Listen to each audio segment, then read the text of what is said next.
दोस्तों, एपिसोड 1 में मैं खोज में थी। कुछ कमी थी अंदर, कुछ ऐसा जो शब्दों में नहीं था। एपिसोड 2 और एपिसोड 3 में मैंने नाम जाप का अनुभव आया और चमत्कार लगे। मुझे लगा यही अध्यात्म है। फिर एपिसोड आगे बढ़ते गए। मैंने बताया मुझे क्या दिखा, मुझे क्या सुनाई दिया, मुझे क्या महसूस हुआ। लोग सुनते गए और मैं और बोलती चली गई। फिर एक समय आया जहां अनुभव भी बोझ लगने लगे। जो मिला था वो भी पकड़ बन गया। शांति भी पानी की चीज बन गई। ईश्वर भी लक्ष्य बन गए। दोस्तों, मैं हूं कोमल। आज फिर एक नए एपिसोड 46 में आपका द डिवाइन राजपूत गर्ल्स पर स्वागत है। दोस्तों, अब ये वो अवस्था है जहां हम जीवन को जीवन की तरह जीते हैं। तो दोस्तों, हमने आगे एपिसोड में उद्गम मंडलम आया, जहां समझ में आया जो उठा था वो मिटे बिना शांति नहीं है।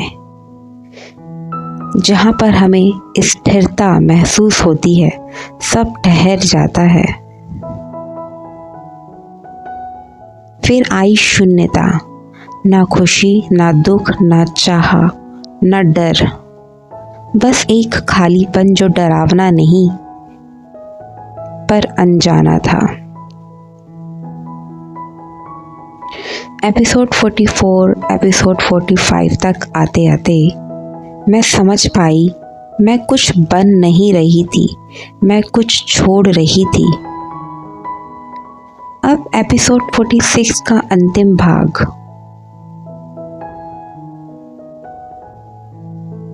आज मैं एक बात साफ कहना चाहती हूँ। अगर तुम अभी भी सोच रहे हो कि अध्यात्म का मतलब है कुछ अनुभव होना, कुछ दिखना, कुछ सुनाई देना, तो तुम अभी भी बाहर ही खड़े हो। सच्चा मोड़ वहां आता है जहां कुछ भी खास नहीं बचता। ना रोज ध्यान की भूख, ना रोज ज्ञान की प्यास, ना रोज ईश्वर को पाने की तड़प। मैं आज तुम्हें एक चित्र देना चाहती हूँ। एक बच्चा जो माँ की गोद में है, वो ये नहीं पूछता कि माँ है या नहीं। वो ये नहीं सोचता कि सुरक्षित हूं या नहीं। वो बस सांस लेता है, हंसता है, सो जाता है।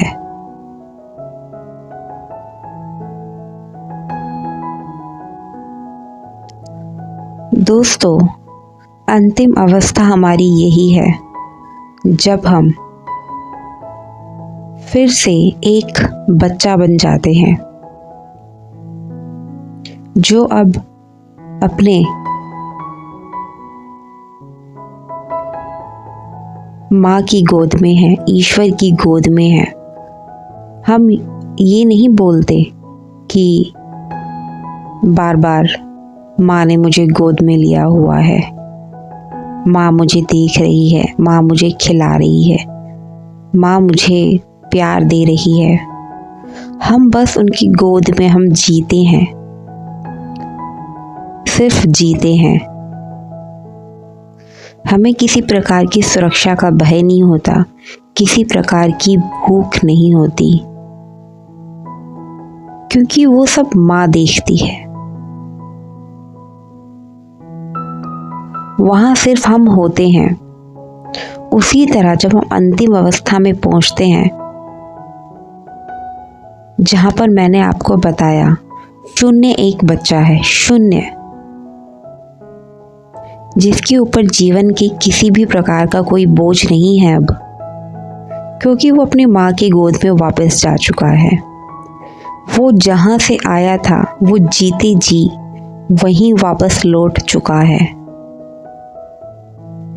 फिर वो असली मायनों में जीवन को जीवन की तरह जीता है, जहाँ उसे बार बार बोलने की ज़रूरत नहीं पड़ती कि ईश्वर है, ईश्वर है, ईश्वर है,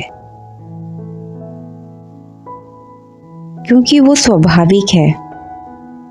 उसे बार बार खुद को याद दिलाने की, जपने की ज़रूरत नहीं पड़ती कि ईश्वर मेरे साथ है। जैसे माँ हमेशा अपने बच्चे की रक्षा करती है, उसका ध्यान रखती है, उसका लालन पालन करती है, वैसे ही ईश्वर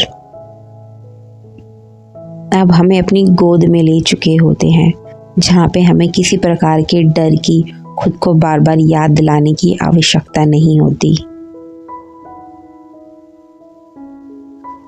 अब ईश्वर, अब वो ईश्वर रूपी माँ हमें देखकर आनंदित होती है।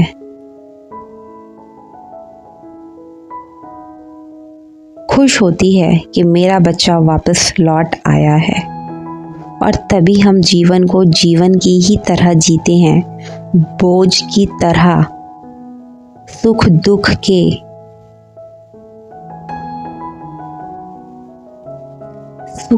के बोझ तले नहीं जीते। तो दोस्तों, जब शून्यता भी खत्म हो जाती है तो कोई ऊंची अवस्था अब नहीं रहती, साधारण जीवन में लौट आते हैं हम। पर अब सुख बोझ नहीं, दुख डर नहीं, जीवन परीक्षा नहीं कि हम सिर्फ टेस्ट दिए जा रहे हैं, एग्जाम दिए जा रहे हैं। ईश्वर अब सामने नहीं बैठा, ईश्वर अब महसूस नहीं होता, ईश्वर अब जीवन की तरह जिया जाता है। वो तो है। आज मैं कुछ सिखाने नहीं आई, मैं बस ये कहने आई हूँ, अगर तुम्हें अभी भी लग रहा है कि मुझे कुछ पाना है तो यात्रा अभी तुम्हारी जारी है। अगर तुम्हें लग रहा है कि अब कुछ पाना बाकी नहीं तो बधाई हो, अब जीवन शुरू हुआ है।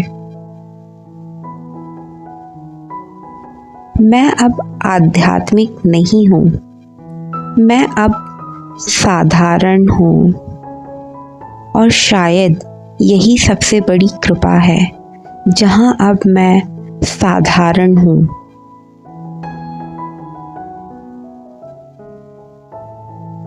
सच्चे मायनों में अब मैं जीवन को जीना शुरू करूँगी। मैं अपने आप को बधाई देती हूँ कि अब मुझे ईश्वर ने अपनी गोद में ले लिया है, और मैं अब उस बच्चे की भांति अपने जीवन को जीवन की तरह जीऊंगी, सुख दुख के बोझ में नहीं दबूंगी।